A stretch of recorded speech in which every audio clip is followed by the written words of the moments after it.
Hello everyone and welcome back to my channel. Today's video is going to be very important as I will be explaining question number 1 of exercise 10B of new syllabus mathematics 7th edition and book 1. आज की video इसलिए ज़्यादा important है क्योंकि इसमें आपको 3 different angles के बारे में पता चल जाएगा, corresponding angles, alternate angles and allied angles के बारे में। और इसमें आपको पता चल जाएगा कि how do you find those angles, आपको कैसे पता चल जाता है कि कौन से एंगल्स आपके कॉरेस्पॉन्डिंग है, कौन से अल्टरनेट है और कौन से अलाइड है। तो इसको ढूंढने का सबसे आसान तरीका या इसको देखने का सबसे आसान तरीका ये है कि आप इन नेम से इन एंगल्स को याद रखें। दैट इज़ कॉरेस्पॉन्डिंग एंगल्स को हम एफ एंगल्स बोलते हैं, अल्टरनेट एंगल्स को हम जी एंगल्स भी बोलते हैं और अलाइड एंगल्स को हम सी एंगल्स भी बोलते हैं। अब इनकी खसूसियत क्या है जब हम इन सवालों को सॉल्व करेंगे, जहाँ पे हमें बताना है कि 2 pair of equal corresponding angles कौन से है और अल्टरनेट एंगल्स कौन से है और इंटीरियर एंगल्स कौन से है, जहाँ पे हमने इनको मेंशन करना है। यहाँ आपको पता चल जाएगा कि इनको देखते कैसे और इनकी क्या इंपॉर्टेंस है।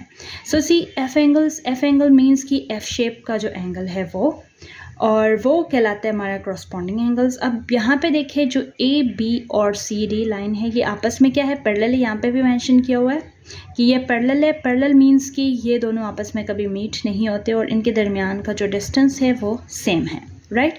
और यहाँ पे ये जो 2 लाइन्स है पी क्यू और R S, these are transversal, क्योंकि ये पैरेलल लाइंस को 2 पॉइंट पे कट कर रहे हैं, राइट। सो अब हम सवाल की जाने बढ़ते हैं जहाँ पे हमने 2 इक्वल कॉरेस्पॉन्डिंग एंगल्स लिखने हैं और जो कि हमारे पास होते एफ एंगल्स। तो यहाँ पे आप देखेंगे तो आपको पता चल जाएगा कि एक जो एफ है वो हमारा ये बन रहा है, देखिए इस लाइन पे बन रहा है यूँ, राइट। और एक सी के अपोजिट साइड पे दिस वन बन रहा है, राइट। इसको आपने इसे ड्रॉ किया। अब आपको आइडिया हुआ होगा कि सेम अगर हम इस साइड पे देखें इस ट्रांसवर्सल के ऊपर, तो एक हमारा ये है, राइट, एक एफ हमारा ये बन रहा है और एक उल्टा एफ हमारा ये बन रहा है, राइट। अगर आप इसके थ्रू देखते तो आपके लिए इजी रहता है, तो इसी वजह से हम इसके थ्रू देखते हैं। अब जो एफ एंगल आपने बनाया है, एफ के ऊपर वाला जो हिस्सा होता है यानी ऊपर का जो एंगल होता है, this is equal to this one, और जो नीचे का एंगल होता है this one is equal to this one. इस तरह से हम इसको जज कर लेते हैं। अब हम लिखेंगे इसके पेयर्स को कि हमने क्या कहा, this one is equal to this one, right. और नीचे का जो एंगल एफ के नीचे साइड पे जो है ये इक्वल है इसके। तो हम इसको कहाँ पे लिखेंगे, इक्वल कॉरेस्पॉन्डिंग एंगल्स में। सबसे पहला देखें कि ये है P और ये बीच में हमारा है W, right. W is this point, right, जहाँ पे ये कनेक्ट हो रहे हैं, PWA। तो क्या मैं ये लिख सकती हूँ PWA। अब उसने कहा इक्वल लिखने, इसीलिए आप दरमियान में इज इक्वल टू साइन भी लगाओगे, राइट। और ये किसके इक्वल है, यहाँ पे देखिए अब दिस वन, ये एंगल यहाँ से बेंड हो रहा है दिस पॉइंट, और ये पॉइंट है आपका Y। देखिए C, यहाँ पे इसका एक आर्म है CY और एंड कहाँ पे हो रहा है P। सो दैट मीन्स ये CYP के इक्वल है। और जो बीच का एंगल है जहाँ पे ये एंगल बन रहे हैं मीन्स कि दिस वन और दिस वन, इसके ऊपर आप ऐसे केप लगा लेते हैं, राइट। दिस शोज़ कि इस पे इन पॉइंट्स पे हमारा एंगल बन रहा है। Now come to the next one जो नीचे है, इसको भी हमने मेंशन किया कि ये 2 इक्वल है। तो हम इसको कैसे लिख सकते हैं, A and this point is W, AW। देखिए अब ये डाउनवर्ड जा रही है क्योंकि ये एंगल है, राइट, AWQ। तो हमने क्या किया, AWQ इज़ इक्वल टू, अब नीचे का देख रहे हैं तो देखिए C से स्टार्ट है, Y पे बेंड हो रहा है CYQ। तो आप लिख सकते हैं CYQ, और दरमियान में जो भी एंगल होगा आप उसके ऊपर केप लगाओगे, राइट। अब इस साइड का तो हो गया। अब हम इस साइड पे देखते हैं कि F का जो नीचे वाला हिस्सा है, एक दिस वन है, इसको इसके इक्वल होना चाहिए, राइट, दोनों नीचे की तरफ है। और ऊपर वाला एक तो ये है, this one should be equal to this one.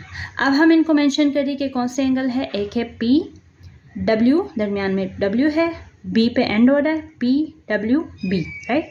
तो मैंने लिखा PWB इज़ इक्वल टू, सी ऊपर वाला ही हम देख रहे हैं, राइट, डब्ल्यू बी, और ये देखें ऊपर का एंगल ये है और ये जो है बेंड हो रहा है वाई पे, और इसका आर्म एक है पी, देखें P Y D, that means it's equal to P Y D.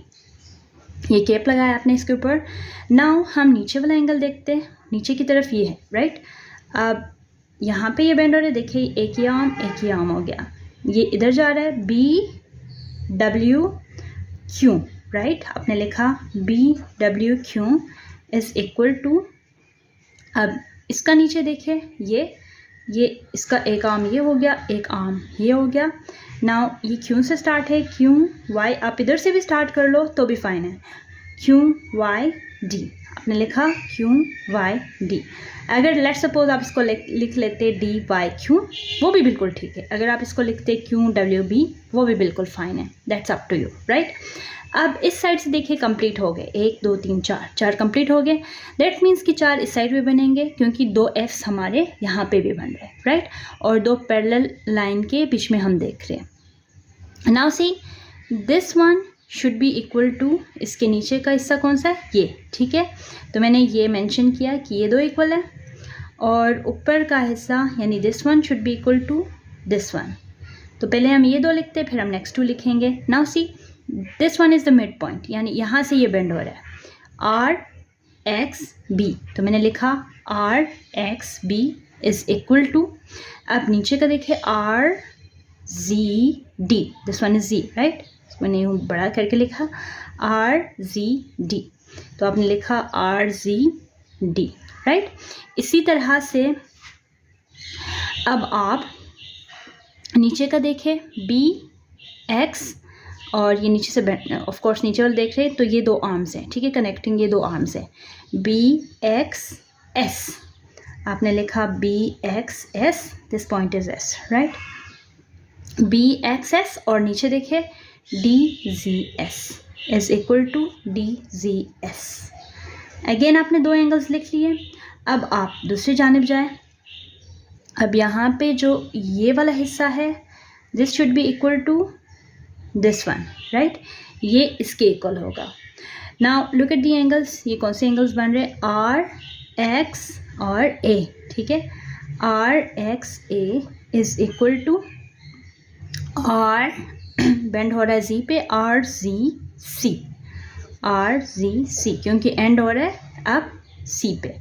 इसी तरह से आपने नीचे का एंगल लिखा, इसको मैं डॉटेड से शो करती हूँ ताकि आपको आइडिया हो। इसको मैंने ऐसे 2 डाल दिए और यहाँ पे मैंने ऐसे 2 डाल दिया। ना सी ए एक्स, और ये ऑफ कोर्स ये 2 आर्म से ए एक्स और एंड हो रहा है एस पे, आपने लिखा A X S is equal to, A X S is equal to, नीचे का देखे सी जी एस। ओके, सो ऐसे करके आपने कितने एंगल्स लिखे, यहाँ से 4 लिखे, यहाँ से 4 लिखे, मीन्स कि टोटल आपके 8 इक्वल कॉरस्पॉन्डिंग एंगल्स बन गए, ठीक है, इक्वल पेयर बन गए, ठीक है। तो ये आपके 8 बन गए। अब सेम इसी तरीके से आपने ऑल्टरनेट एंगल्स देखने हैं। अब ऑल्टरनेट एंगल्स को हम किसी और शेप से यहाँ पे शो करते हैं, वरना ये ज़्यादा जो है मैसी लगेगा, तो हम दूसरे शेप से शो करते हैं, दूसरे कलर से शो करते हैं, sorry. Z angles are also called alternate angles. अब इसके ऊपर हम देखेंगे कि जी कौन सा बन रहा है हमारे पास। Now see this one is, देखिए यहाँ से आप ऐसे बीच में यूं जी बना सकते हो, राइट। और same is the case here, यहाँ पे उल्टा जी बन रहा है, सी एक ये हो गया, राइट। अब जी एंगल्स में आपको पता है कि ये जो होता है इसका ये opposite angles, this one is equal to this one, right, ये जो है इसके इक्वल बन जाता है। Now you have to keep an eye on the blue lines, ठीक है। तो अब देखिए ये मेरा ए है, ये डब्ल्यू है, और ये एंड कहाँ पे, जी का, एक ये होता है, एक ये वी, एक ये आपने देखना है, एक आपने ये नीचे वाला देखना है। देखिए ए डब्ल्यू और ये एंड हो रहा है क्यू पे, राइट। तो मैंने लिखा ए डब्ल्यू क्यू, ये साइड। अब इस साइड पे देखें कि दिस वन है, ये भी, ठीक है, ये और ये। नाउ ये जो है एंड हो रहा है पी पे, पी बेंड हो रहा है किस पे, y पे, BPYD, ठीक है, मैंने लिखा AWQ is equal to PYD, ये हो गया, राइट। अब एक और चीज़ आप नोट करेंगे तो यहाँ पे एक अपोजिट Z भी है, ठीक है। अगर आप इसको यूँ मेंशन करते हैं, दिस सी, ये और ये, दैट मीन्स कि इसका ये वाला हिस्सा इसके इस वाले हिस्से के इस वाले हिस्से के इक्वल होगा, राइट। सो अब आप इसको लिखें ज़रा कि ये B है, ये W है और एंड क्यों किस पे हो रहा है, क्यों पे। BWQ इज इक्वल टू, आपने ये लिखा। अब उसके बाद इसका अपोजिट देखिए, ये CY और एंड जहाँ पे हो रहा है P, CYP, एक ये हो गया, राइट। अब इसी तरह से आपने ये दो लिखे, यहाँ पे दो ही पेयर्स बन रहे थे। अब नेक्स्ट पे आप चले जाएं, यहाँ पे आपने एक तो मेंशन किया कि एक ये है, दिस वन, ठीक है। ये कौन सा एंगल है, BX और एंड जहाँ पे हो रहा है S, BXS is equal to, अब इसका अपोजिट देखिए, दिस वन, ठीक है, ये इक्वल है इस वाले के। इसको मैं ब्लू लाइन से शो करती हूँ। तो ये आपका होगा RZ और एंड हो रहा है C पे, RZC, राइट। अब इसी का आपने अपोजिट ये वाला देखना है कि एक आपका ये बन रहा है दिस Z, राइट। यहाँ पे मैं मेंशन करती हूँ कि ये Z है, ठीक है, ये। अब एक तो आपका ये होगा और एक आपका ये वाला एंगल होगा, राइट। तो इस वाले को देखिए, आपने सिर्फ ये लाइंस को देखना है, ये लाइंस AX और ये क्या है S, AXS is equal to, इसका अपोजिट देखें, BXS, BXS, राइट। ये देखिए AXS था इसका अपोजिट, और यहाँ पे जब आपने इसको देखा तो ये है RZD, ओहो सॉरी, ये मैंने थोड़ा डिफरेंट लिखा, RZD, ठीक है। ये देखिए AXS ये वाला था, राइट, दिस वन। अब आपने इसका अपोजिट कौन सा है, ये वाला, चलो इसको मैं ऐसे नोट करती हूँ, दिस वन। अब इसको देखिए, ये D पे, ये दो आर्म्स है इसके, ठीक है, D पे ये स्टार्ट है, DZR, या फिर आप इसको ऐसे लिखते हो RZD, तो भी ये ठीक है, राइट। तो आपने ये लिख लिया। अब हम आते हैं इंटीरियर एंगल पे। आई नो ये काफ़ी मैसी सा लग रहा है, लेकिन आपने इसी के ऊपर अब फ़िलहाल देखना है कि इसको मैं यहाँ से शो करती हूँ कि C एंगल्स हमारे पास अलाइड एंगल्स होते हैं, सप्लीमेंट्री एंगल्स। अब यहाँ पे आपने C देखने हैं। एक तो देखिए मैं ब्राउन कलर से शो कर लेती हूँ ताकि थोड़ा डिफरेंट कलर हो जाए। देखिए दिस इज़ एक C तो हमारा ये हो गया, यहाँ पे मेंशन करती हूँ। एक उल्टा C हमारा इधर होगा, ठीक है। एक अपोजिट C हमारा ये वाला होगा, एक C हमारा ये होगा। मीन्स कि आपने कौन कौन से एंगल्स लिखने हैं, this this this and this, right. तो हम इसको लिखने की कोशिश करते हैं कि एक तो है AW ये वाला, this this this, AWQ AWQ। अब इंटीरियर एंगल्स को कैसे लिखते हैं कि इंटीरियर एंगल्स में ये जो C के अंदर ये दो एंगल्स होते हैं ना, this one and this one, इनका सम होता है इक्वल 180 डिग्री के, ठीक है। AWQ आपने लिखा, और दूसरा क्या होगा इसका, जो जैसे C का एक हिस्सा एक एंगल तो ये बनता है, एक एंगल ये बनता है, तो ये दोनों अपने देखने हैं। AWQ हो गया एक, और दूसरा हो गया CYP CYP is equal to 180 degree, ठीक है। एक पेयर तो ये हो गया। अब इस पेयर पे आ जाओ, B और ये पॉइंट है W, BWQ, राइट, जिस पे एंड हो रहा है BWQ प्लस, अब नीचे का आपने देखना है ये वाला, ठीक है। इसका नीचे इसके साथ बैलेंस करके देखिए, D यहाँ से स्टार्ट है, YP, ठीक है, DYP is equal to 180 degree, यानी C का जो हाफ ये हिस्सा और दिस हिस्सा, और ये हिस्सा और ये हिस्सा, ये आपने लिखना है। अब ये भी आपने लिख लिया। अब इस पे आ जाए कि ये जहाँ पे पॉइंट लिंक कर रहा है इनको, दैट इज़ X, ठीक है, और जहाँ पे ये एंड हो रहा है A X S, right, A X S plus नीचे का आप देखें सी, ये पॉइंट सी जी, और ये कहाँ पे बेंड हो रहा है, इधर बेंड हो रहा है, और जा कहाँ पे रहा है, आर पे, यानी सी जी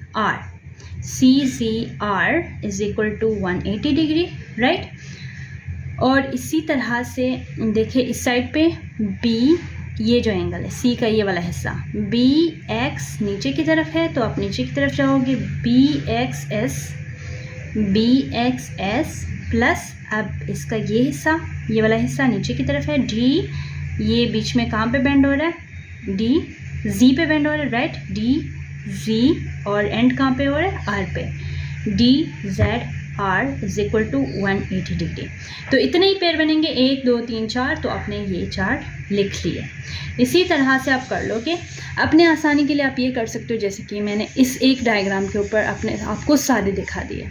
आपने क्या करना है, हर एक के लिए, जैसे पहले पार्ट के लिए एक दफ़ा डायग्राम बनाया, उसके अंदर शो किए सारे, दूसरे पार्ट के लिए दोबारा डायग्राम बना के उसके ऊपर सारे शो किए alternate angles using the Z shape. उसके बाद आपने इंटीरियर एंगल के लिए अलग से बनाया। इस तरह से क्या होगा कि आपका जो है आपको मुश्किल नहीं होगा। अगर आप ज़्यादा एक्सपर्ट बन जाते हो तो आपको इस तरह से करने में भी आसानी होगी। अब इसके दूसरे पार्ट पे जाते हैं, वो कहता है कि is B W Q. Now see B W और क्यू क्या ये angle A X B W Q क्या ए एक्स आर के इक्वल है, ए एक्स आर यानी ये ऊपर वाला दिस वन, क्या बी डब्ल्यू क्यू नीचे का क्या ये ए एक्स आर के इक्वल है, यानी वो कहता है कि क्या ये एंगल इस एंगल के इक्वल है। आप देख के भी आपको पता चलेगा कि इक्वल नहीं है, इसका आंसर है नहीं। और इसका रीज़न क्या है, एक तो एंगल्स डिफरेंट है, आप उस तरह से भी बोल सकते हो, लेकिन आपका असल रीज़न ये होगा कि ये इसलिए इक्वल नहीं है क्योंकि पी क्यू आर एस के पैरेलल नहीं है। अगर ये दो लाइंस आपस में पैरेलल होते तो ये इक्वल हो जाते। नो, आप लिखोगे P Q is not equal to R S, sorry is not parallel to R S, ठीक है, इसके पैरेलल नहीं है। और इसका देखिए इस सम ऑफ डी वाई पी, अब कहता है कि क्या डी वाई पी का सम सी जी आर के इक्वल है, सी जी आर के, ठीक है। वो कहता है कि डी वाई पी का सम सी जी आर के इक्वल है, ये दो, this one and this one. अब ये भी इक्वल नहीं है 180 डिग्री के, क्यों, इसकी रीज़न भी यही है कि पी क्यों पैरेलल नहीं है आर एस के, और इसका रीज़न है नो। क्यों, क्योंकि ये दो अगर पैरेलल होते तो ये दोनों इक्वल हो जाते, क्योंकि इक्वल इंटीरियर एंगल्स फिर बन जाते। लेकिन अब ये दो जो है पैरेलल नहीं है, तो इसलिए इनका सम भी 180 डिग्री के इक्वल नहीं है। आई होप सो कि आपको काफ़ी चीज़ें समझ आ गई होंगी। आपने डायग्राम अच्छे से बनाना है और फिर इसके थ्रू आपने सब एंगल्स को मेंशन करना है। Thank you so much for watching.